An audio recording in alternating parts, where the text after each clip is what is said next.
హనుమకొండ జిల్లా కలెక్టరేట్లోని కాన్ఫరెన్స్ హాల్లో జాతిపిత మహాత్మా గాంధీ వర్ధంతిని మంగళవారం నిర్వహించారు.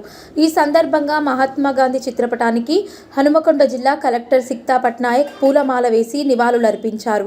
అదేవిధంగా వరంగల్ నగర police commissioner Amber Kishore Jha, greater Warangal municipal corporation commissioner Shaik Rizwan Basha, అదనపు collector Mahender ji, central zone DCP MA Bhari, trainee collector Shraddha Shukla, trainee IPS Shubham Nagarale తదితరులు గాంధీజీ చిత్రపటం వద్ద పూలను వేసి ఘనంగా నివాళులర్పించారు.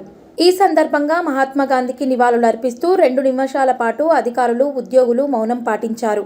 ఈ కార్యక్రమంలో ఏసీపీలు కిరణ్ కుమార్, భోజరాజు, కిషోర్ కుమార్, ఇతర అధికారులు పాల్గొన్నారు.